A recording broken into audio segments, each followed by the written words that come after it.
The working capital, the working capital.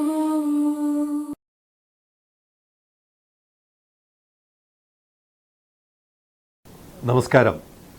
മത്സ്യമേഖലയിലെ സ്ത്രീകൾക്ക് ഒരു വലിയ തൊഴിലവസരത്തിന് സാധ്യത തരുന്നതാണ് ഈ ഏപ്രിൽ 26 നടക്കാൻ പോകുന്ന തെരഞ്ഞെടുപ്പ്.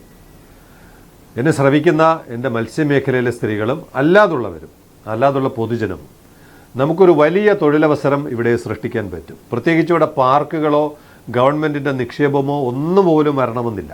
അല്ലാതെ തന്നെയും ഇന്ത്യയിൽ നിന്ന് മത്സ്യ ഉൽപ്പന്നങ്ങൾ കയറ്റുമതി ചെയ്യുന്ന സ്വകാര്യ സ്ഥാപനങ്ങളെ ശ്രീ രാജീവ് ചന്ദ്രശേഖർ എന്ന് പറയുന്ന സ്ഥാനാർത്ഥിയായി നിൽക്കുന്ന വ്യക്തി ജയിച്ചാൽ അദ്ദേഹം ക്ഷണിച്ചാൽ മാത്രം മതി. നിങ്ങൾ വരൂ, വിഴിഞ്ഞത്തിന് ചുറ്റും നിങ്ങളുടെ ഒരു സ്ഥാപനം തുടങ്ങൂ എന്ന് പറഞ്ഞാൽ നിരവധി നൂറുകണക്കിന് മത്സ്യ കയറ്റുമതി സ്ഥാപനങ്ങൾ ഇവിടെ വരും. അങ്ങനെ വരുമ്പോൾ എന്താണ് സംഭവിക്കുക? മത്സ്യ കയറ്റുമതിയിൽ സ്ത്രീകൾക്കാണ് ഏറ്റവും കൂടുതൽ അവസരം.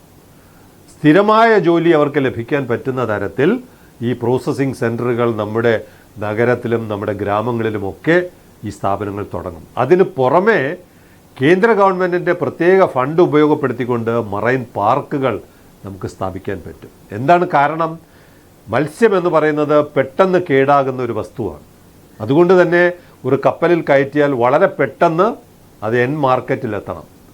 നമ്മുടെ മദർ പോർട്ടാകുന്നത് കൊണ്ട് തന്നെ മദർ വെസലുകളിൽ വരുമ്പോൾ അത് വേറൊരു പോർട്ടിൽ പോയി ഇറക്കി കയറ്റേണ്ട ആവശ്യം വരുന്നില്ല.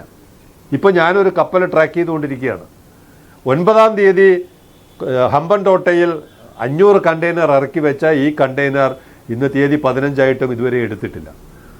ഒരു കപ്പൽ എടുക്കാൻ ഇങ്ങനെ വന്നുകൊണ്ടിരിക്കുകയാണ്. അപ്പോൾ ഇത്രയും ദിവസം ആ ചരക്ക് അവിടെ നിശ്ചലമായിരിക്കുകയാണ്.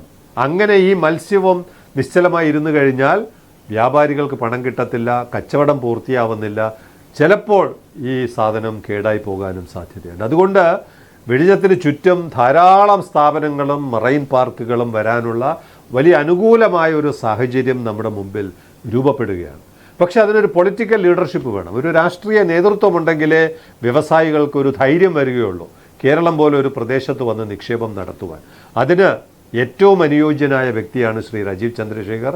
അദ്ദേഹത്തിന് ഒരു അവസരം നൽകിയാൽ നൂറുകണക്കിന് ആയിരക്കണക്കിന് സ്ഥാപനങ്ങൾ, മത്സ്യമേഖല മാത്രമല്ല അല്ലാതുള്ള സ്ഥാപനങ്ങളും ഇവിടെ വരും. ഞാൻ സ്ത്രീകളുടെ വിഷയമായതുകൊണ്ടാണ് മറൈൻ പാർക്ക് പ്രത്യേകം എടുത്തു പറയുന്നത്. നമുക്ക് വലിയ വിദ്യാഭ്യാസം ലഭിക്കാത്ത അമ്മമാരും സഹോദരിമാരും അവർക്കൊക്കെയും അവസരം കിട്ടുന്ന, അവരുടെ തന്നെ കഴിവുകൾ, അവരുടെ തന്നെ അറിവുകൾ ഫുഡ് പ്രോഡക്ട്സ് ആക്കി മാറ്റാൻ പറ്റുന്ന തരത്തിൽ ഈ പാർക്കിൽ കൊച്ചു കൊച്ചു സ്ഥാപനങ്ങൾ ആരംഭിച്ചുകൊണ്ട് നമുക്ക് കയറ്റുമതിയെക്കുറിച്ചൊന്നും നമ്മൾ പേടിക്കേണ്ട. അതിനൊക്കെ ഡയറക്റ്റായിട്ട് കയറ്റുമതി ചെയ്യാനുള്ള ഗവൺമെൻറ്റിൻ്റെ ഏജൻസികളുണ്ട്. നമ്മളിത് നിർമ്മിച്ച് അവരെ ഏൽപ്പിച്ചാൽ മതി, വേറെ ഒന്നും നമ്മൾ അറിയണ്ട. അവർ മാർക്കറ്റ് കണ്ടുപിടിച്ച് അവർ തന്നെ കയറ്റുമതി നടത്തിക്കൊള്ളും. അപ്പോൾ അങ്ങനെയുള്ള മറൈൻ പാർക്കുകൾ നമ്മുടെ വിഴിഞ്ഞത്തും പൂവാറും നെടുമങ്ങാടും കാട്ടാക്കടയും പാറശാലയും നെയ്യാറ്റിൻകരയിലും ബാലരാമപുരത്തും ഒക്കെ വരാൻ ശ്രീ രാജീവ് ചന്ദ്രശേഖറിനെ പോലൊരാൾ അധികാരത്തിൽ വരണം, തിരഞ്ഞെടുക്കപ്പെടണം. അതിനുള്ള ഒന്നാം തരം ഒരു അവസരമാണ്.